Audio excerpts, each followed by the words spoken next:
I am Atiya Ansari, your history educator, और हम पढ़ रहे हैं स्पेक्ट्रम की a brief history of modern India को, जिसमें currently we are at on our chapter number 9, a general survey of socio cultural reform movements.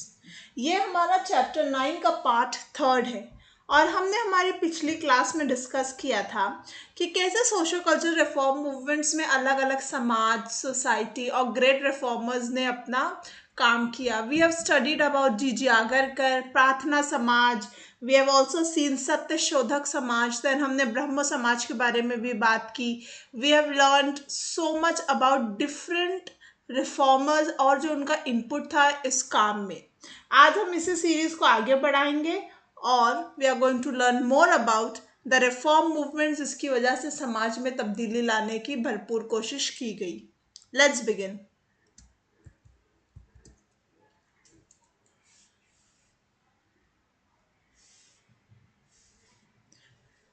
So the Rama Krishna movement और स्वामी विवेकानंदा, हम इन दोनों के बारे में बात करेंगे। स्वामी विवेकानंदा का association with the Ramakrishna movement और कैसे वो काम करेंगे इस मूवमेंट को आगे बढ़ाने के लिए। So let's no first about the Ramakrishna movement.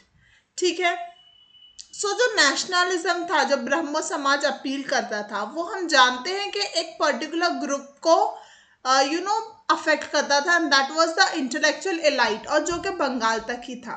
हमने देखा था कि बाद में कैसे केशव चंद्र सेन जो होंगे उसे ऑल इंडिया नेचर देने की कोशिश करेंगे और वो काफ़ी हद तक मुंबई या फिर बॉम्बे प्रेसिडेंसी में फैलेगा, लेकिन देन टू वो एक तरीके का सेक्टेरियन बंगाल की इलाइट तक ही महदूद रह गया।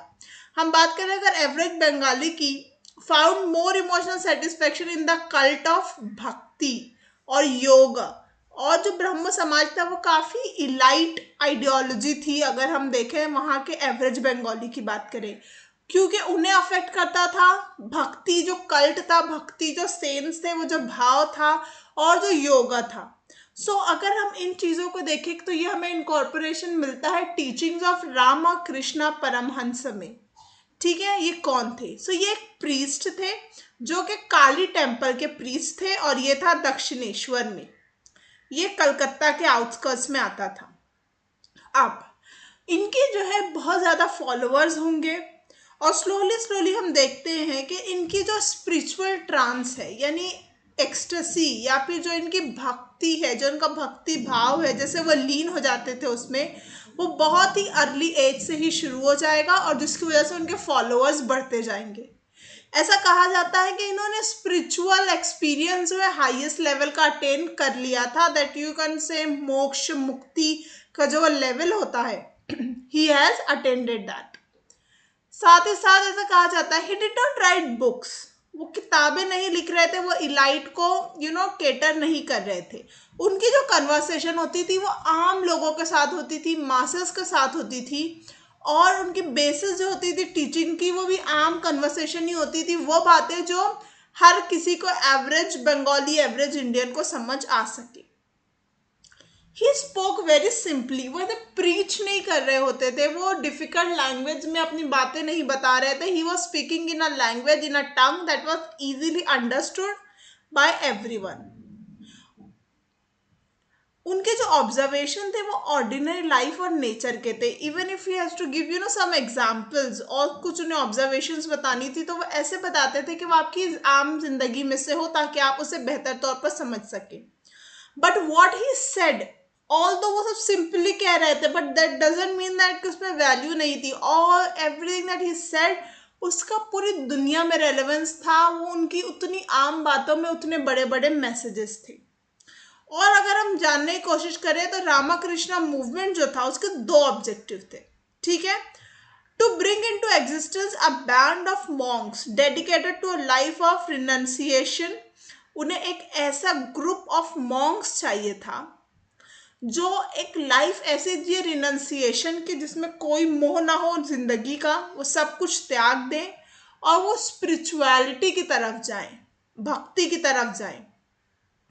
और इन्हीं टीचर्स और वर्कर्स जो है ये जाएं और स्प्रेड आउट करें ये यूनिवर्सल मैसेज का ऑफ वेदांता, और वो रामाकृष्णा के मूवमेंट को आगे बढ़ाए। That was the first aim कि एक बैंड ऑफ मॉन्क्स हो जो कि लाइफ के मोह माया को रिनंसिएट कर दे और आगे जाकर मैसेज को बढ़ाए।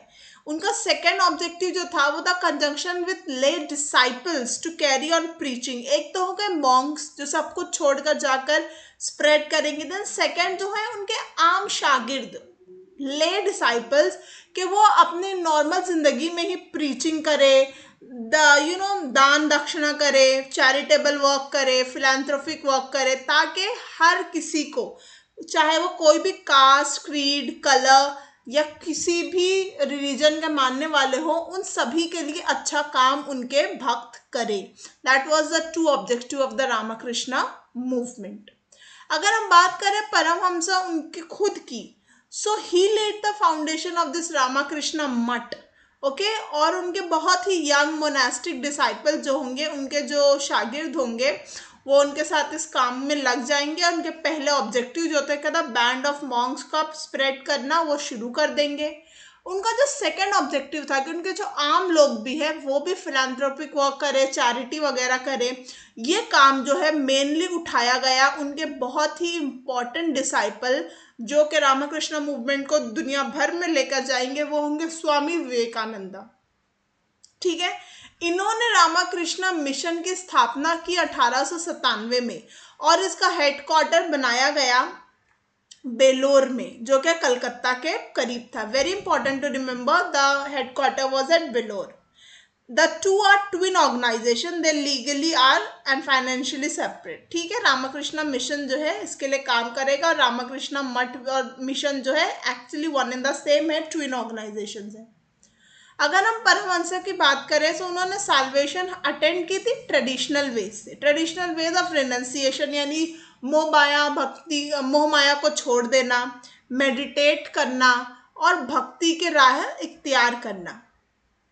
लेकिन हम देखते हैं कि लेटर ऑन द मॉडर्नाइजेशन और वेस्टर्नाइजेशन बढ़ता चला जाता है तो चीज़ें बदलेंगी। वो रिकॉग्नाइज करेंगे fundamental oneness of all religion. Paramhansa का मानना होगा कि जितने भी रिलीजन है, अगर देखा जाए डीप डाउन फंडामेंटली सब एक है। वो कहेंगे, इम्फेसाइज करेंगे कि कृष्ण, हरि, राम, क्राइस्ट, अल्लाह सब अलग अलग नाम है एक ही खुदा के, एक ही गॉड के। और उनका कहना है कि there are many ways to God and salvation. वो कहेंगे ऑल दो गॉड एक है बट उन तक पहुंचने के रास्ते बहुत सारे हैं। उनका कहना होगा कि as many faith so many paths, रास्ते अलग हैं बट सबकी मंजिल, डेस्टिनेशन एक है। परमहंस की जो स्पिरिचुअलिटी थी और उनका जो कंपैशन था स्पेसिफिकली ह्यूमैनिटी के लिए, मानवता के लिए, और जो लोग सफ़र कर रहे हैं, प्रॉब्लम में हैं, उनके लिए वो उन्हें बहुत ऊंचे मकाम पर पहुंचा देगा। वो हमेशा कहा करते थे, and this is very important quote to remember, service of man is the service of God. Very important to remember, service of man यानी आम आदमी की के लिए काम करना, उसके लिए सर्विस करना खुदा की सर्विस करने के बराबर है। That means if you are going to help the humanity, it is equivalent to do the service of the God.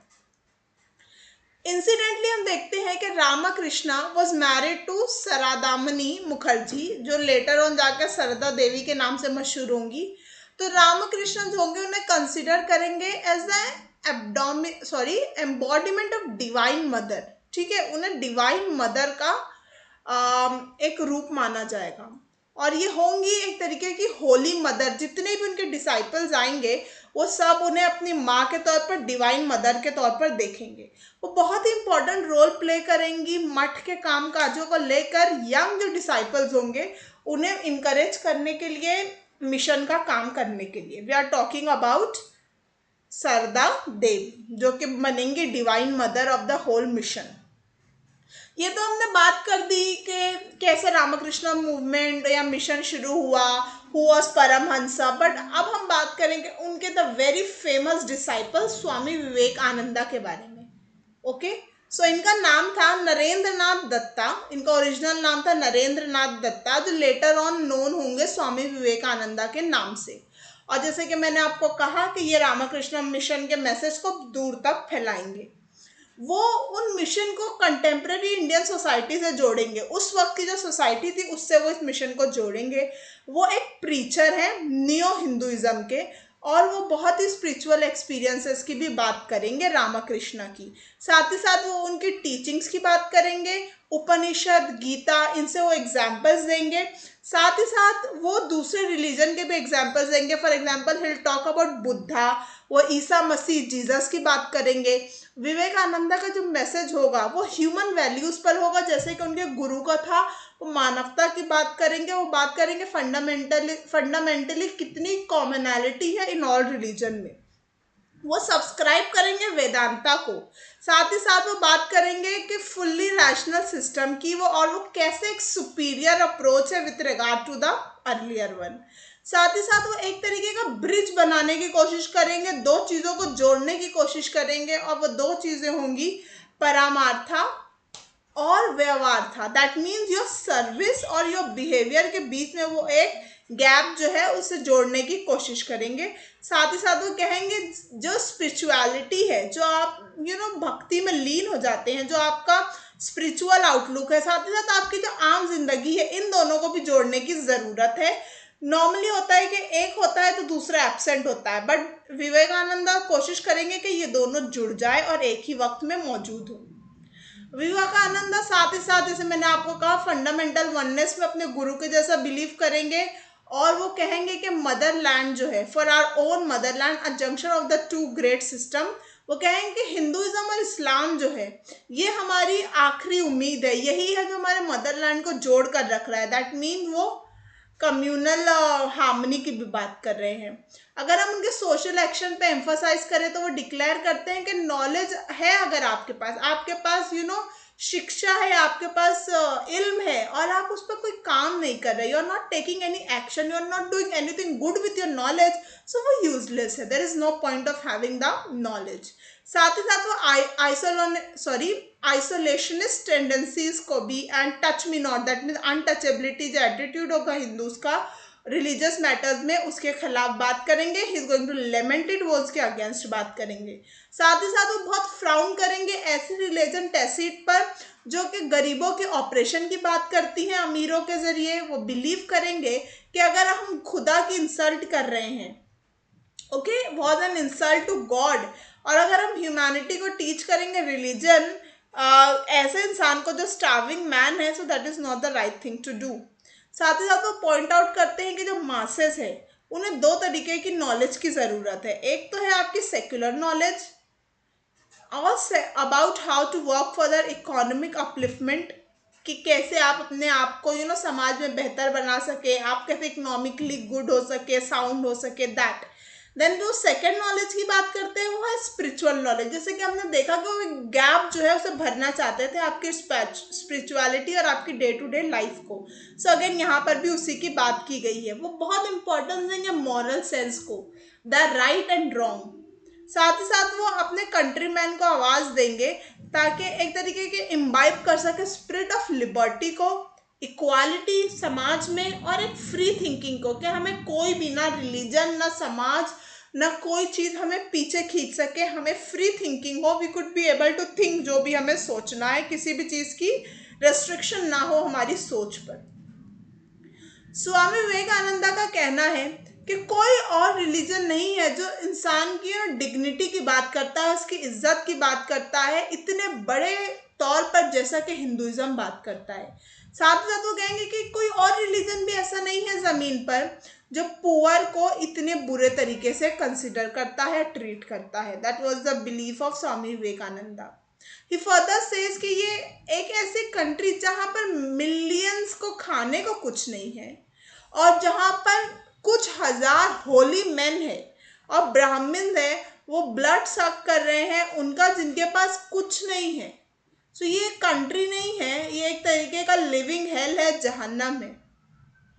यहाँ पे वो बताने की कोशिश कर रहे हैं कि कैसे पुअर और या फिर जो लोअर क्लास पीपल है उनके कैसे ऑप्रेस किया जा रहा था, एक तरीके से उनका ब्लड सक किया जा रहा था। तो यहाँ पे वो कंपेयर करेंगे कंडीशन ऑफ दोज पीपल, उनके हालात को वो एक लिविंग हेल्थ से कंसिडर करेंगे, क्योंकि हम जानते हैं कि भूखमरी और गरीबी कितनी फैली हुई थी।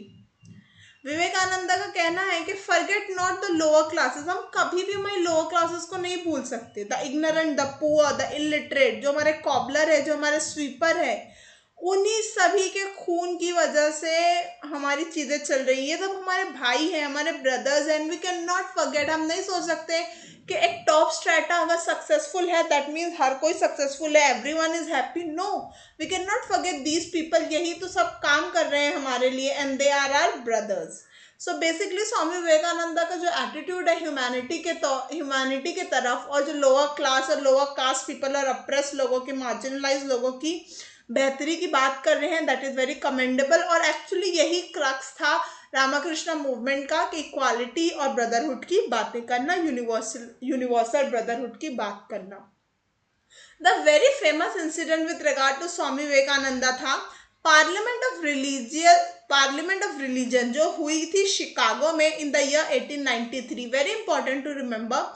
यहाँ पे क्या होता है कि जब स्वामी विवेकानंद जाते हैं शिकागो पार्लियामेंट ऑफ रिलीजन में, तो वो बहुत ही इंपॉर्टेंट और ग्रेट इंप्रेशन लोगों पर डाल देते हैं, क्योंकि वो जो एड्रेस करते हैं, वो जो लोगों से बात करना माइक पर जाते हैं, तो वो कैसे बात करते हैं और कैसे एक हेल्दी बैलेंस बताते हैं स्पिरिचुअलिज्म और materialism, again day to day life और आपकी डिवाइन लाइफ, उन दोनों के बीच में।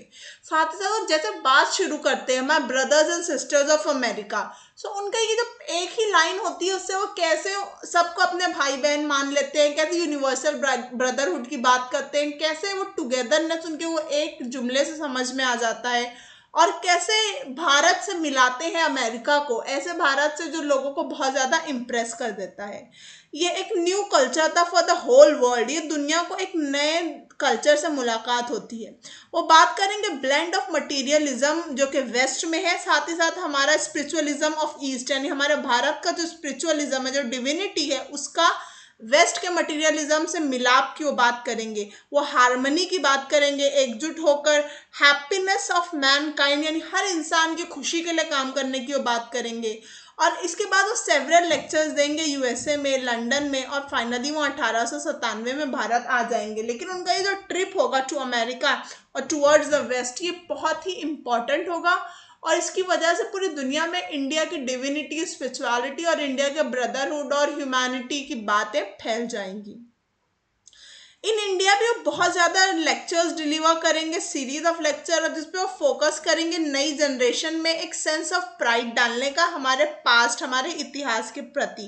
साथ ही साथ वो बात करेंगे कि कैसे इंडिया के कल्चर में हमें फेथ रखने की ज़रूरत है, और कैसे इंडिया के फ्यूचर को कॉन्फिडेंस की ज़रूरत है, हमें यूनिफिकेशन लाना है हिंदुइज्म में। वो साथ ही साथ बात करेंगे एक आम कॉमन फाउंडेशन की, कि जितने भी सेक्ट है, जो अलग अलग जातियाँ और अलग अलग आइडियोलॉजी हिंदुइज्म में ही बढ़ गई हैं, उन सबको जोड़ने की बात करेंगे। वो बात करेंगे कि एजुकेटेड पीपल जो है, हमारे जो वेल टू डू पीपल है, उन्हें देखना चाहिए हमारे गरीबों, डाउन ट्रोडन की जो मिजरी है, जो तकलीफ है, और इट इज़ आवर रिस्पॉन्सिबिलिटी, क्योंकि हम अपर और प्रिविलेज पोजिशन में हैं, कि हम उन्हें अपलिफ्ट करें, क्योंकि यही हमारा वेदांता प्रिंसिपल्स हमें सिखाता है। Then he will also talk about कि हमें पर्सनल साल्वेशन कैसे अटेंड करनी है, बट लेकिन उसके लिए हमें नहीं भूल जाना है कि हमें सोशल वर्क करना है, हमें रिफॉर्म्स करने हैं, हमें समाज में बेहतरी लाने की कोशिश करनी है।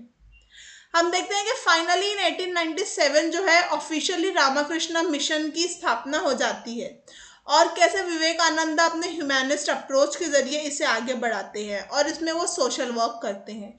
ये जो मिशन है वो बेसिकली स्टैंड करेगा दो मेन चीज़ों के लिए, एक तो होगा रिलीजियस, देन सेकेंड होगा सोशल रिफॉर्म, जो दोनों ही इक्वली हर जगह नजर आएंगे।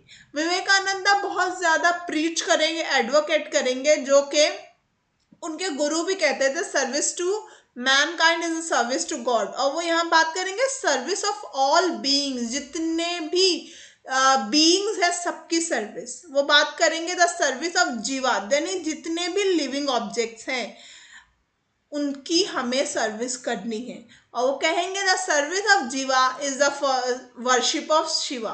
बेसिकली ये वही बात जो उनके गुरु कह रहे थे, उसे डिफरेंट वर्ड में बताने की कोशिश कर रहे हैं।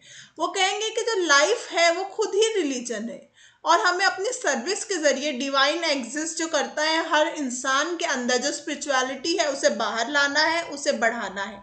विवेकानंद जो है टेक्नोलॉजी और मॉडर्न साइंस जो है उसका भी यूज करेंगे सर्विस ऑफ मैनकाइंड में। That mean as I have said कि वो जो न्यू टेक्नोलॉजी न्यू ट्रेंड होगा उसे भी अडेप्ट करेंगे अपनी बातों को आगे तक बताने के लिए। The very famous Subhash Chandra Bose कहते हैं कि सो फार अगर हम बंगाल की बात करें तो विवेकानंदा से कंसर्न था और वो regarded as the spiritual father. वो कहते हैं कि विवेकानंदा जो है हमारा जो मॉडर्न नेशनलिस्ट मूवमेंट था, आज़ादी की जो लड़ाई थी, जो मॉडर्न मूवमेंट था, अगर उसका कोई स्पिरिचुअल फादर है तो वो है स्वामी विवेकानंदा। ये कहना है सुभाष चंद्र बोस का। जब से ये मिशन बनाया गया तब से हम देखेंगे कि क्योंकि हम जानते हैं उनका एक वर्क जो है बहुत इंपॉर्टेंट है, वो सोशल वर्क है। सो स्कूल्स, हॉस्पिटल, डिस्पेंसरी सब बनाई जाएंगी इस मिशन के अंदर। वो ट्राई करेंगे हेल्प करने की हर पॉसिबल फॉर्मेट में। अगर कहीं पर नेचुरल कलामिटी है, कहीं पर अर्थक्वेक, फेमिन, फ्लड या एपिडेमिक है, तो हम देखेंगे रामाकृष्ण मिशन के लोग सबसे आगे उनकी मदद करते हुए नजर आएंगे। और देखते ही देखते ये सिर्फ भारत तक सीमित नहीं रह जाएगा, ये एक वर्ल्ड वाइड ऑर्गेनाइजेशन बन जाएगा। हाँ, लेकिन ये है कि they are deeply religious, religion उनका बहुत इंपॉर्टेंट पार्ट है, लेकिन उसके साथ वो सोशल वर्क भी करेंगे। और ये अपने आप को एक सेक्ट ऑफ हिंदुज्म कंसिडर नहीं करेंगे। It does not consider itself to be a sect of Hinduism, बल्कि वो कहेंगे कि ये एक one of the strong reasons of success है मिशन का, ताकि वो उससे उभर कर काम कर रहे हैं। अगर हम बात करें the very famous Swami Dayanand Saraswati के आर्य समाज की, so the mission recognises the utility and value of image worship. वो इमेज वर्शिप की बात करेंगे इन डेवलपिंग कि आपने, अगर आपको डिविनिटी, आपको वो स्पिरिचुअल पावर चाहिए, तो आपको एक इमेज ऑफ गॉड चाहिए जो कि ओमनीपोटेंट है। ठीक है। ऑल्दो हम देखते हैं कि उनका जो एम्फेसिस होगा वो एसेंशियल स्पिरिट पर होगा। किनका हम बात कर रहे हैं? मिशन का। कि उनका जो फोकस होगा वो एसेंशियल स्पिरिट पर होगा। वो सिंबल्स और रिचुअल्स पर ज़्यादा फोकस नहीं करेंगे। वो बिलीव करेंगे वेदांता की फिलॉसफी में, और वो कहेंगे कि अगर हम ये आइडियोलॉजी पे काम करेंगे तो एक जो क्रिश्चियन है वो बेहतर क्रिश्चियन बन पाएगा और एक हिंदू जो है बेटर हिंदू बन पाएगा। That mean they believe in the omnipotent and omni presence of the spirit, essential spirit की बात करेंगे, लेकिन वो सिंबल्स और रिचुअल्स पर ध्यान नहीं देंगे। हम देखते हैं कि 1898 में जो स्वामी विवेकानंद है वो अक्वायर कर लेंगे एक बहुत बड़ा पीस ऑफ लैंड बेलोर में, जैसे कि हमने देखा, जो कि बन जाता है उनका हेडक्वार्टर्स। और रामाकृष्ण मठ जो है वो फाइनली वहां पर शिफ्ट कर दिया जाएगा और एक मोनास्टिक ऑर्डर बना दिया जाएगा टू ऑल मेन, और उसमें कोई भी डिस्क्रिमिनेशन नहीं होगा on the basis of their caste और क्रीड। चाहे वो किसी भी जात के हो, किसी भी क्रीड के हो, सबको यहाँ पर इक्वली आने को दिया जाएगा। That is all about Ramakrishna movement, Ramakrishna mission राधा, और वेरी इंपॉर्टेंटली स्वामी विवेकानंद। अब हम एक दूसरे रिफॉर्म मूवमेंट की बात करेंगे जो कि है आर्य समाज का, जिसे स्थापित किया था the very famous Dayanand Saraswati ने। ठीक है। जैसे कि मैंने आपको कहा, कई बार हम देख चुके हैं कि रिफॉर्म मूवमेंट जो होगा, एक होगा रिवाइवलिस्ट और एक होगा रिफॉर्मिस्ट। तो रिवाइवलिस्ट जो होगा वो आपके पास्ट को, आपके पुराने वक्त को वापस लाने की कोशिश करेगा, पुरानी ग्लोरी को रीस्टैब्लिश करने की कोशिश करेगा। सो Arya Samaj is a revivalist movement. ठीक है। अब ये एक तरीके का रिजल्ट था या फिर रिएक्शन था वेस्टर्न इन्फ्लुएंसेस का। हम देखते हैं कि भारत में जो है, जब ब्रिटिशर्स आते हैं, वेस्टर्नर्स आते हैं, तो उनकी आइडियोलॉजी, उनके कल्चर्स, उनके कस्टम मिलने लगते हैं और एक तरीके से ओवरटेक करने लगते हैं। तो जो दयानंद सरस्वती का आर्य समाज था वो उसका रिएक्शन था, उसका जवाब था। ये उनके फाउंडर थे जिनका रियल नाम था मूल शंकर।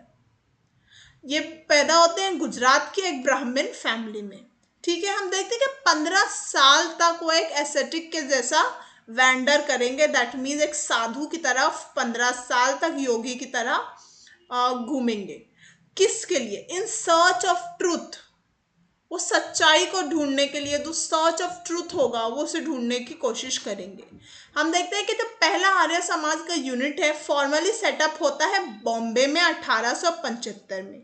लेटर ऑन इसके जो हेडक्वार्टर्स हैं वो लाहौर में भी स्टैब्लिश किए जाएंगे और अदर पार्ट्स ऑफ इंडिया में भी हेडक्वार्टर्स आ जाते हैं, सेंटर्स आ जाते हैं, but the very first is in Bombay and the next one is in Lahore, important to remember.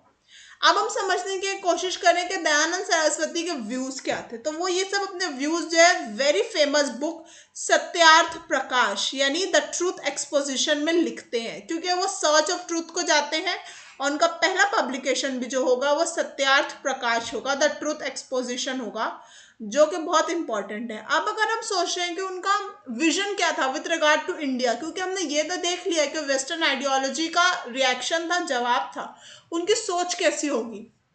सो उनकी सोच थी ऐसा समाज की स्थापना करना जो क्लासलेस हो, कास्टलेस हो।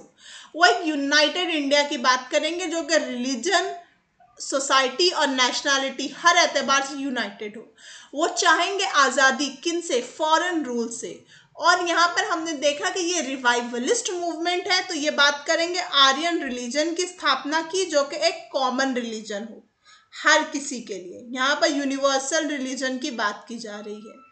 वो अपनी इंस्पिरेशन ऑफ कोर्स लेंगे वेदास से और वो बात करेंगे कि ये इंडिया का रॉक है और ये इनफैलिएबल है। इनफैलिएबल मतलब ऐसा जिस पर सवाल उठाया नहीं जा सकता, we can not question it. So वो वेदास को इनफैलिएबल कहेंगे और वो कहेंगे कि यही हमारा ओरिजिनल हिंदुइज्म का सीड है। और यहाँ पर आता है the very famous and very important slogan, back to Vedas. ये याद रखने की जरूरत है, बैक टू वेदास। ये जो स्लोगन था ये स्वामी दयानंद सरस्वती के आर्य समाज के जरिए दिया गया था। बेसिकली ये एक क्राई था to go back to Vedas, क्योंकि यही ओरिजिनल सीड ऑफ हिंदुइज्म था अकॉर्डिंग टू देम। ये जो स्लोगन होगा दयानंद सरस्वती का, बैक टू वेदास, ये रिवाइवल चाहेगा वैदिक लर्निंग का। उनकी जो मान्यता होगी कि वैदिक प्योरिटी जो है और वो वैदिक टाइम्स की वापसी की बात करेगा। जैसा कि हमने देखा कि जो रिवाइवलिस्ट होते हैं वो पास्ट ग्लोरी की बात करते हैं। सो यही स्वामी दयानंद सरस्वती भी कहेंगे। वो मॉडर्निटी को एक्सेप्ट करेंगे और वो बहुत ही पेट्रियोटिक एटीट्यूड भी दिखाएंगे हमारी नेशनल प्रॉब्लम्स के साथ, लेकिन वो साथ ही साथ पास्ट ग्लोरी की बात करेंगे। उन्होंने जो एजुकेशन अटेंड की थी वो Vedanta from a blind teacher से अटेंड की थी, जिनका नाम था स्वामी विरजानंद, जो कि मथुरा के थे। साथ ही साथ उनकी जो एम्फेसिस होगा वैदिक अथॉरिटी पर होगा। वो बार बार स्ट्रेस करेंगे इंडिविजुअल इंटरप्रिटेशन की, यानी जो स्क्रिप्चर है, जो ये रिलीजन की किताबें हैं, ये जो वेदास हैं, वो बात करेंगे कि इंडिविजुअली हमें उसे इंटरप्रिटेट करने की ज़रूरत है, क्योंकि उनका मानना होगा कि हर एक इंसान का हक है कि आप गॉड की किताब को एक्सेस टू गॉड कर सके, आप उसे समझ सके। वो लेटर जो हिंदू स्क्रिप्चर्स आए हैं जैसे सच एस पुरानास, वो उसे क्रिटिसाइज करेंगे और उनका कहना होगा कि ये इग्नोरेंट प्रीस्ट जो थे हिंदुइज्म के, उनकी वजह से भी है और वो उसे भी क्रिटिसाइज करेंगे। साथ ही साथ दयानंद जो है स्ट्रांगली अपोज करेंगे एस्केपिस्ट हिंदू बिलीफ को, जो कि माया को नहीं मानते, माया में पड़ जाते हैं, मोह में पड़ जाते हैं। वो कहेंगे कि हमारी पूरी जिंदगी का मकसद, ह्यूमन लाइफ का मकसद ही है मोक्ष, साल्वेशन, निर्वाणा की प्राप्ति, और इससे भागना जो है सबसे बुरी चीज है। वो एडवोकेट करेंगे सोल और मैटर को, वो प्रकृति की बात करेंगे, वो इटर्नल एंटिटीज की बात करेंगे, वो चीज़ें जो हमेशा रहने वाली हैं। वो बात करेंगे कि हर एक इंसान को अपनी मुक्ति, अपने मोक्ष के लिए खुद ही काम करना है और इसके लिए उन्हें देखना है कि हम जो ह्यूमन कंडक्ट कर रहे हैं, हम जो हमारे एक्शंस कर रहे हैं, वो उसके हिसाब से सही हो। वो उस वक्त के बहुत ही पॉपुलर बिलीफ के भी खिलाफ होंगे और वो बात करेंगे God back from the society according to the principles of नियति। दयानंद जो है बिलीव करेंगे थियोरी ऑफ कर्मा में और वो रीइंकार्नेशन में भी बिलीव करेंगे। रीइंकार्नेशन दैट मीन्स अवतार्स, जो डिफरेंट गॉड्स के अवतार्स होंगे वो उसमें बिलीव करेंगे और वो बिलीव करेंगे कर्मा की थ्योरी में, जो कि ब्रह्म समाज नहीं करता था, क्योंकि ब्रह्म समाज एक रिफॉर्मिस्ट मूवमेंट था, ये रिवाइवलिस्ट मूवमेंट है। लेकिन उनका यह भी कहना होगा कि जो आपके गुड डीड्स हैं वो primarily should be good for others, यानी आप जो अच्छाई कर रहे हैं वो अच्छा सिर्फ आपके लिए नहीं होना चाहिए, वो लार्जर गुड भी होना चाहिए, दैट मीन्स अदर्स के लिए भी वो अच्छा होना चाहिए। दयानंद सरस्वती जो है लॉन्च करेंगे एक frontal attack on Hindu orthodoxy, और जो कास्ट सिस्टम था, जो अनटचेबिलिटी थी, आइडोलेट्री या पॉलीथीज्म जो था, वो इन सब के खिलाफ अटैक करेंगे। वह एनिमल सेक्रीफाइसेस और तांत्रिक और मैजिक और चार्म, साथ ही साथ जो सी वॉयज पर एक टैबू था जो कि हम देखे देंगे जनरल सर्विस एनलिस्टमेंट एक्ट के वक्त भी, उन सभी के खिलाफ बात करेंगे। और feeding the dead through the श्राद्ध, उसकी भी वो अपोज करेंगे। दयानंद सरस्वती जो होंगे बेसिकली ऑर्थोडॉक्सी को चैलेंज करेंगे। वो सब्सक्राइब करेंगे वैदिक नोशन ऑफ चतुर्वर्णा को, चतुर्वर्णा सिस्टम जो है वो उसे मानेंगे जो कि एक वैदिक नोशन था। और वो बात करेंगे ब्राह्मण, क्षत्रिय, वैश्य और शूद्रा की, not by birth but according to the occupation and merit of person. वो चतुर्वर्णा सिस्टम की बात करेंगे, लेकिन वो आपकी बर्थ से डिसाइड नहीं होगा, वो आपके मेरिट से डिसाइड होगा, आपके ऑक्यूपेशन से डिसाइड होगा। हम अगर आर्य समाज की बात करें तो फिक्स कर देंगे मिनिमम मैरिजेबल एज, जो कि वो 25 चाहेंगे बॉयज के लिए और 16 for the younger girls. Then वो अगेन जो हिंदू रेस है वो लेमेंट करेंगे the Hindu race as a children of children. हम अगर बात करें कि क्या प्रिंसिपल्स है इस समाज के, क्योंकि हर समाज की एक आइडियोलॉजी होगी, उनका कुछ वर्क होगा, उनका ऑब्जेक्टिव होगा। सो आर्य समाज के अगर हम 10 गाइडिंग प्रिंसिपल्स की बात करें, the 10 guiding principles of the Arya Samaj, तो वो क्या था?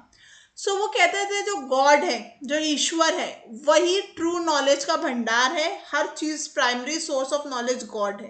देन वो कहेंगे कि जो गॉड है वो पूरी सच्चाई है, उसे हर कुछ पता है, वो सबसे ताकतवर है, वो कभी नहीं मिटने वाला है, और उसी ने पूरी यूनिवर्स, पूरी दुनिया बनाई है। Further they are saying there is no one to be worthy of worship सिवाय द लॉर्ड। देन वो बात करेंगे वेदा जो है बुक्स ऑफ नॉलेज है। वो बात करेंगे कि जो एक आर्य होगा, जो एक इंसान होगा, वो हमेशा रेडी होना चाहिए ट्रूथ के लिए, ट्रूथ को एक्सेप्ट करने के लिए, और झूठ को, अनट्रूथ को अबैंडन करने के लिए। वो बात करेंगे आपके धर्म की, और कैसे राइट एंड रॉन्ग में आपको फर्क पता होना चाहिए। He'll also talk about the principal aim of the समाज, जो था दुनिया की अच्छाई, वेल बीइंग के लिए बातें करना। वो मटेरियल हो सकता है, स्पिरिचुअल हो सकता है, या फिर समाज में कुछ ऐसा काम करना जो सबकी बेहतरी के लिए हो, लार्जर गुड की बात हो रही है। Then the 7th one is all about कि आपको कैसे हर किसी को प्रेम और जस्टिस से डील करना है। You can not treat someone unjustly, आप किसी के साथ हेट्रेड नहीं रख सकते। देन वो बात करेंगे कि इग्नोरेंस, जो डिस्पेल्ड नॉलेज है, कैसे जो गलत नॉलेज बढ़ती जा रही है, और जो अंधविश्वास है, जो इग्नोरेंस है, वो कैसा गलत है। देन वो बात करेंगे कि आपकी खुद की जो प्रोग्रेस है, जो बढ़ावा है, वो फिक्स होना चाहिए दूसरों की अपलिफ्टमेंट के साथ। दैट मीन्स आप सिर्फ अपना सोचकर आगे बढ़ जाएं और आप पूरा समाज पीछे रह जाए, तो ये गलत है। आपको अपलिफ्टमेंट ऑफ अदर्स का भी सोचना है।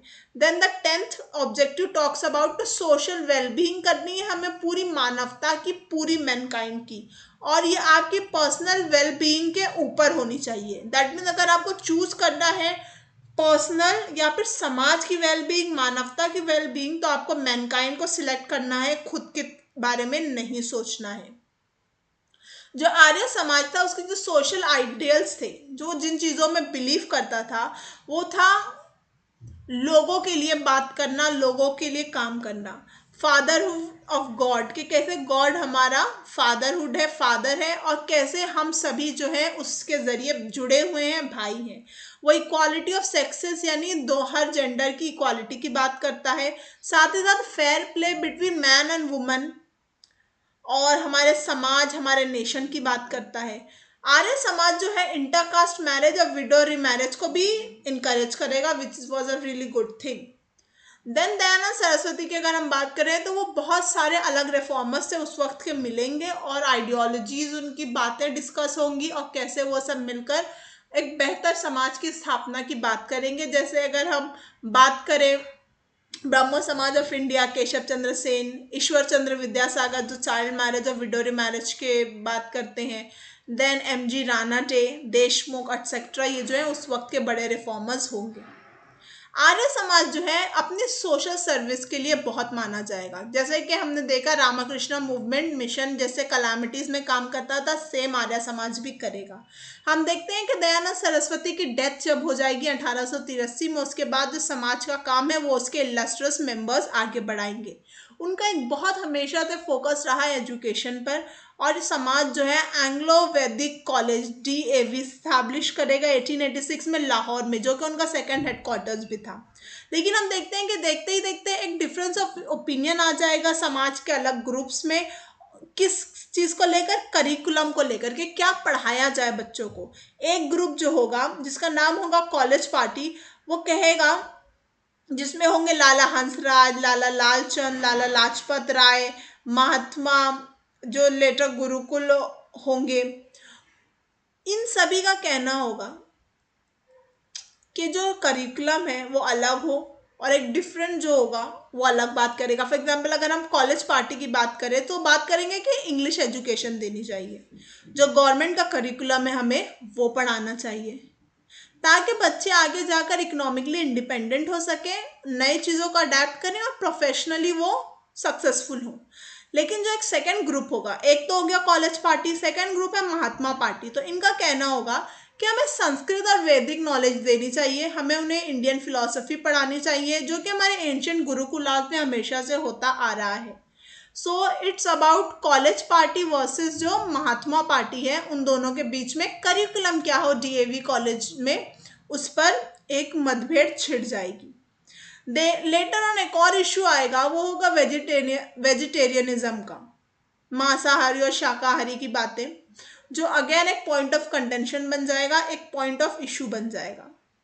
डाइट की बात की जाएगी, लेकिन लेटर ऑन ऐसा कहा जाएगा कि ये पर्सनल चॉइस है और ये समाज को डिसाइड नहीं करना चाहिए।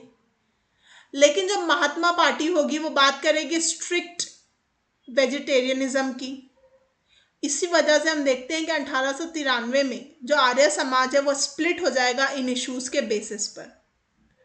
जो कॉलेज पार्टी होगी इवेंचुअली उनका कंट्रोल बरकरार रहेगा DAV स्कूल और कॉलेजेस पर, और जो आर्य प्रतिनिधि सभा बनाई जाएगी पंजाब में, वो लोकल आर्य समाज की ब्रांचेस को देखेंगी और जिसे इवेंचुअली महात्मा पार्टी टेक ओवर कर लेगी।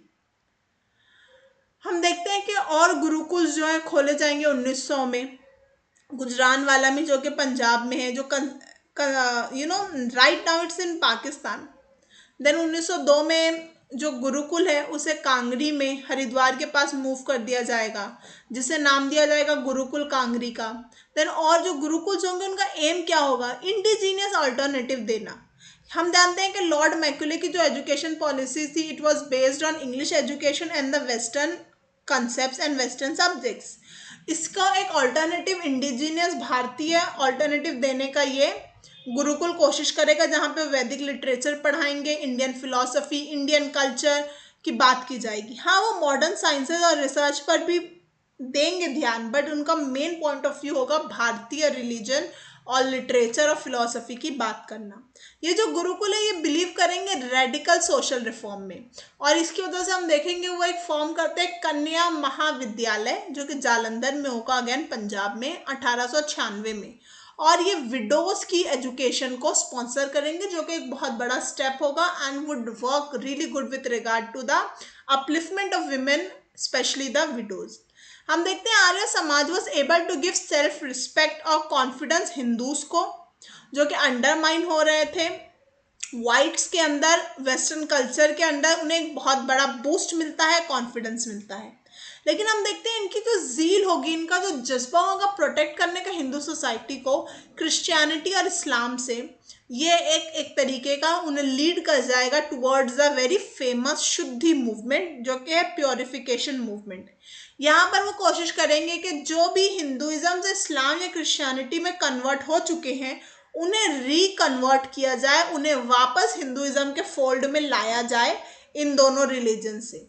और इसके लिए एक बहुत ही अग्रेसिव कैंपेन चलाई जाएगी शुद्धि मूवमेंट के नाम की, जिसकी वजह से कम्युनलाइजेशन फैल जाएगा, जो सोशल लाइफ है वहाँ पर कम्युनल पॉइंट आ जाएगा, और देखते देखते वो स्नोबॉल्ड हो जाएगा, वो बढ़ते बढ़ते एक कम्युनल पॉलिटिकल कॉन्शियसनेस की तरफ चला जाएगा। और ये जो शुद्धि मूवमेंट है, ऑल दो ये ट्राई करेंगे अनटचेबल्स को भी अपलिफ्ट करने की, लेकिन हम देखते हैं कि ये कम्युनल नेचर अपना लेगा, और इसकी वजह से वायलेंस भी नजर आएगी भारत के डिफरेंट हिस्सों में।